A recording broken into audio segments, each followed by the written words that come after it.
Baiklah, di sini saya akan menjelaskan bahagian yang pertama, yaitu ialah bentuk sumber hukum perbankan syariah.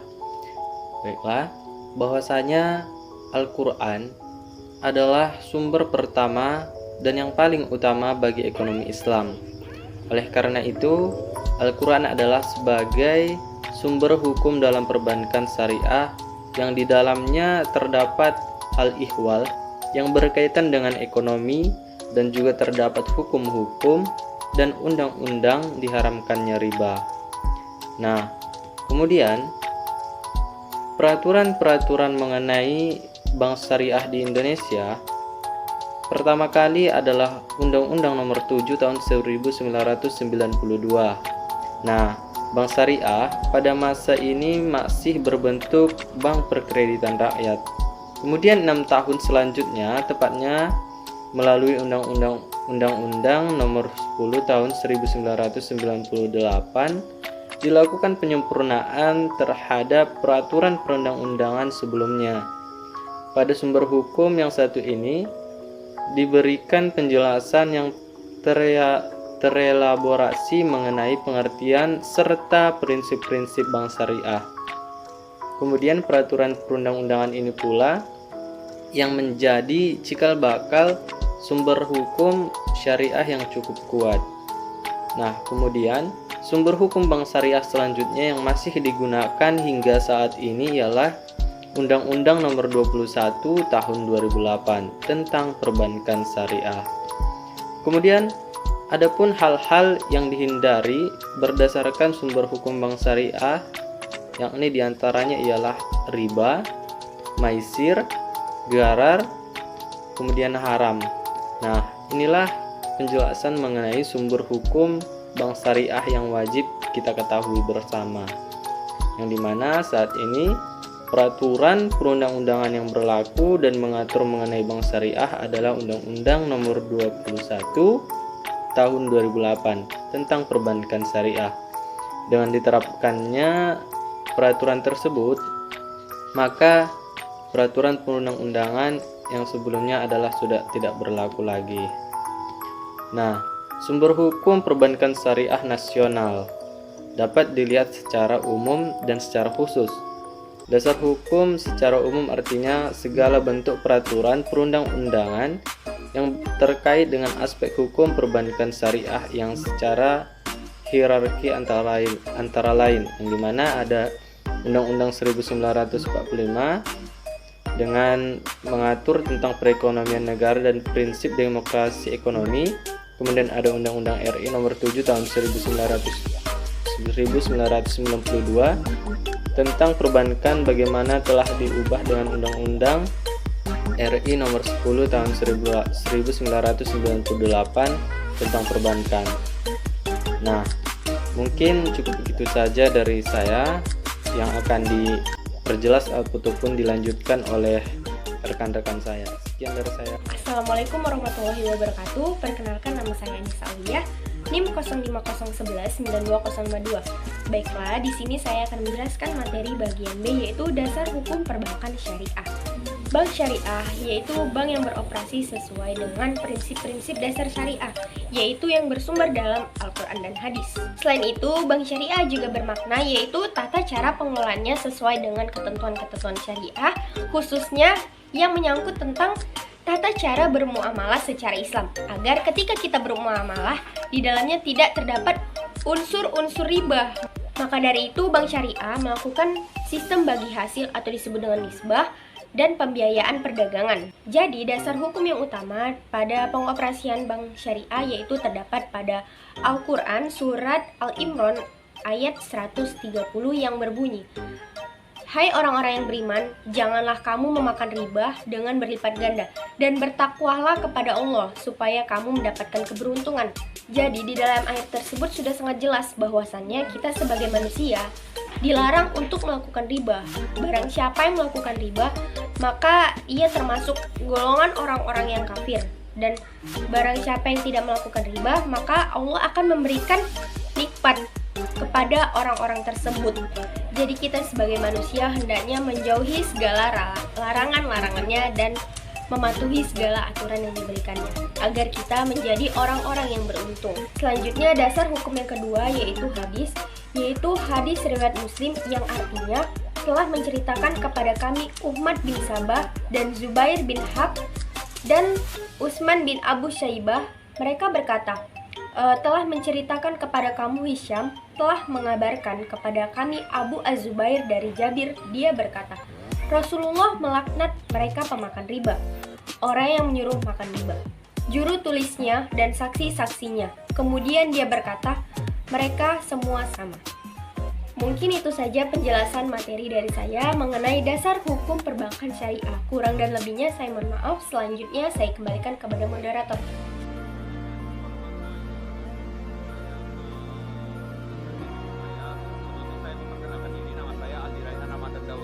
NIM 050299139.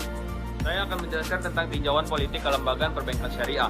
Jaminan Undang-Undang 1945 pasal 29, yakni kebebasan berkeyakinan beserta pelaksanaannya harus dipandang sebagai adanya kebebasan bagi masyarakat Islam untuk melakukan aktivitas keperdataan sesuai dengan konsep hukum Islam sebagai keyakinan yang dianutnya. Dalam pencapaiannya penerapan pasal ini pun mengalami banyak interpretasi bagi Indonesia yang mayoritasnya masyarakatnya beragama Islam. Tentu dalam pencapaian yang diinginkan oleh Islam formalis adalah harus dengan penetapan ketentuan-ketentuan syariah dalam ketetapan hukumnya atau hukum formil, yang terkadang tanpa tersadar bahwa terbentuknya Indonesia atas dasar kontrak sosial, di mana Indonesia tetap berpegang pada kemajemukan penduduk meskipun Islam sebagai agama mayoritas. Demikian juga yang seharusnya dilakukan oleh para pelaku industri perbankan syariah melalui jalur politik dalam penerapan hukumnya akan membuat tujuan pencapaian perkembangan perbankan syariah di Indonesia akan semakin terbuka lebar.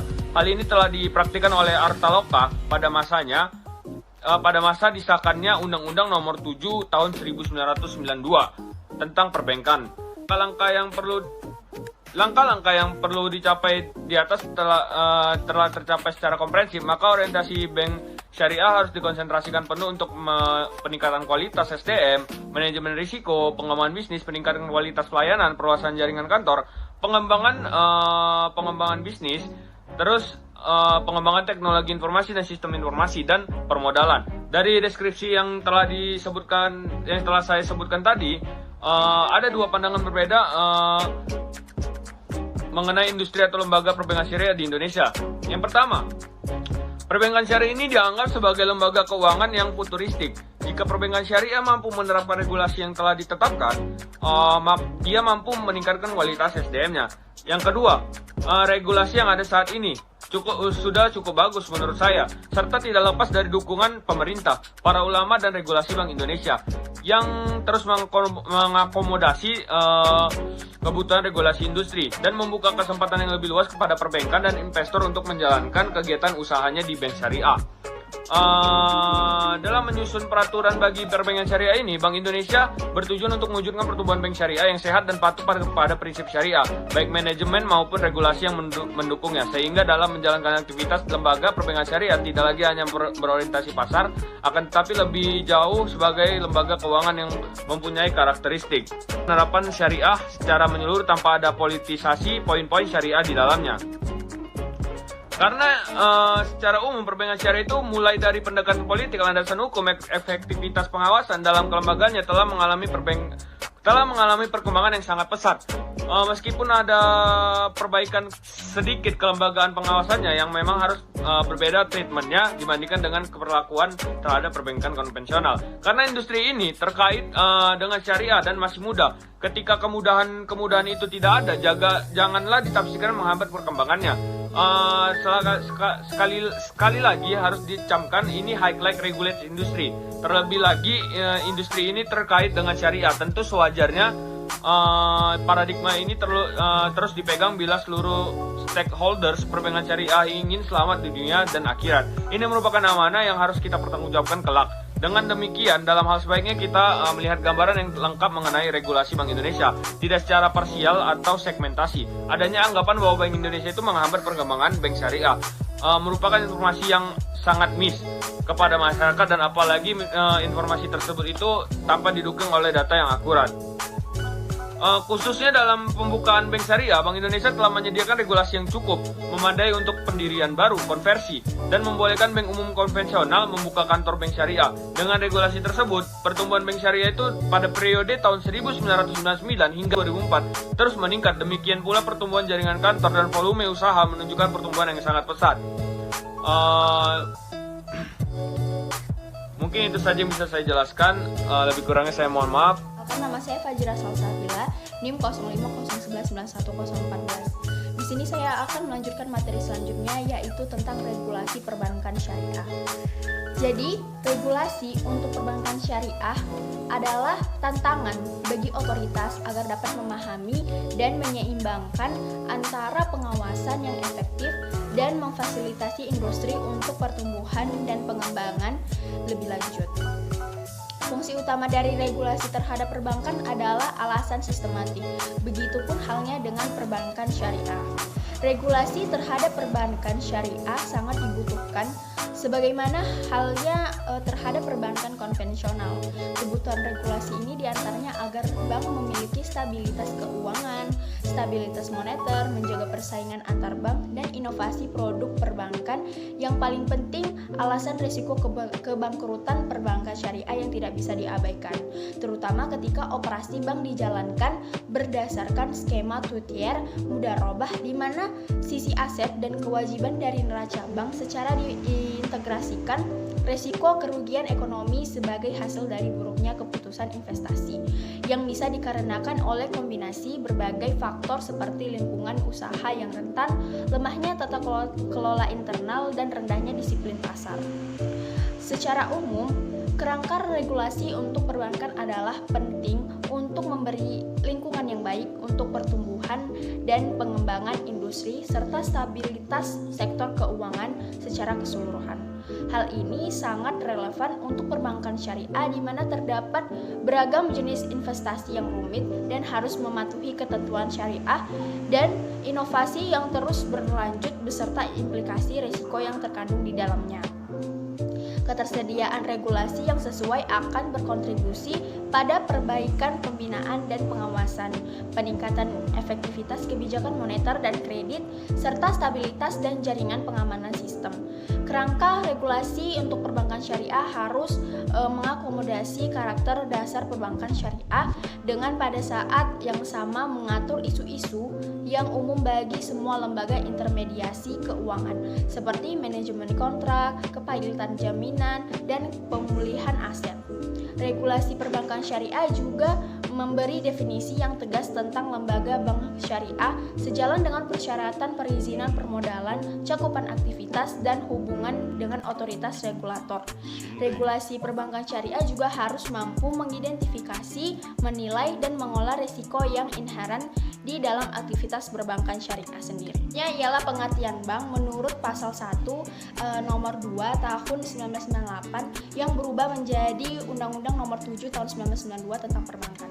Perbankan adalah badan usaha yang menghimpun dana dari masyarakat dalam bentuk simpanan dan menyalurkannya kepada masyarakat dalam bentuk kredit dan bentuk lainnya. Dalam rangka meningkatkan taraf hidup rakyat banyak. Di Indonesia sendiri, lembaga perbankan memiliki misi dan fungsi sebagai agen pembangunan atau agent of development, yaitu sebagai lembaga yang bertujuan menunjang pelaksanaan perbankan nasional dalam rangka meningkatkan pemerataan, pertumbuhan ekonomi, dan stabilitas nasional ke arah peningkatan kesejahteraan rakyat banyak. Sejak Indonesia merdeka telah disusun 3 undang-undang yang mengatur tentang perbankan. Yang pertama, Undang-Undang Nomor 14 Tahun 1967 tentang pokok-pokok perbankan. Yang kedua, Undang-Undang Nomor 7 Tahun 1992 tentang perbankan. Yang terakhir ada Undang-Undang Nomor 10 Tahun 1998 tentang perubahan dan menjadi Undang-Undang Nomor 7 Tahun 1992 tentang perbankan. Selain peraturan dalam bentuk undang-undang, juga telah dikeluarkan berbagai paket kebijaksanaan. Regulasi perbankan syariah pada periode Undang-Undang Nomor 14 Tahun 1967, di mana pengaturan tentang perbankan di Indonesia sudah dimulai sejak zaman penjajahan Belanda. Sesudah Indonesia merdeka, regulasi perbankan secara sistematis dimulai pada tahun 1967 dengan dikeluarkannya Undang-Undang Nomor 14 tahun 1967 tentang pokok-pokok perbankan. Undang-undang ini mengatur secara komprehensif sistem perbankan yang berlaku pada masa itu. Namun demikian, undang-undang ini belum mengatur tentang bank syariah.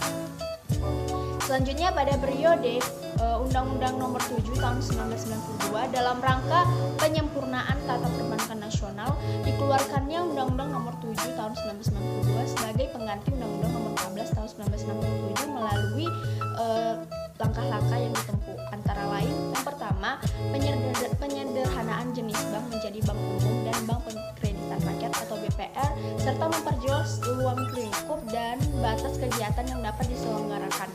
Yang kedua, persyaratan pokok untuk mendirikan suatu bank diatur secara rinci, sehingga ketentuan pelaksanaan yang berkaitan dengan kegiatan perbankan lebih jelas dan lebih terarah. Yang ketiga, peningkatan perlindungan dana masyarakat yang dipercayakan pada lembaga perbankan melalui penerapan prinsip kehati-hatian dan pemenuhan ketentuan persyaratan kesehatan bank. Yang keempat, ada peningkatan profesionalisme para pelaku di bidang perbankan. Yang kelima, ada perluasan kesempatan untuk menyelenggarakan kegiatan bidang perbankan secara sehat dan bertanggung jawab, sekaligus mencegah terjadinya praktek-praktek yang merugikan kepentingan masyarakat luas. Dan yang terakhir, pada periode Undang-Undang Nomor 10 Tahun 1998, pada tanggal 10 November 1998 telah diundangkan Undang-Undang Nomor 10 Tahun 1998 tentang perubahan Undang-Undang Nomor 7 Tahun 1992 tentang perbankan. Undang-undang ini itu sendiri terdapat beberapa perubahan dan penyempurnaan yang bersifat substansial. Pokok-pokok penyempurnaan tersebut adalah yang pertama, ada peralihan kewenangan dan pemberian izin kepada Bank Indonesia yang sebelumnya menjadi kewenangan Menteri Keuangan. Yang kedua, ada perlunya konsultasi kepada Bank Dewan Perwakilan Rakyat atau DPR dalam rangka pembentukan badan khusus. Yang ketiga, ada peningkatan sanksi pidana atas penyelenggaraan rahasia bank. Yang keempat, ada peningkatan peranan bank umum dalam melaksanakan kegiatan usaha berdasarkan prinsip syariah. Ketentuan mengenai kemungkinannya pemilikan bank asing sebagai mitra strategis dan pemegang saham bank umum.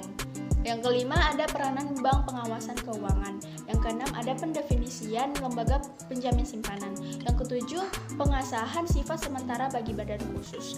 Yang kedelapan, pencantuman persyaratan analisis mengenai dampak lingkungan dalam perjanjian kredit atau pembiayaan berdasarkan prinsip syariah.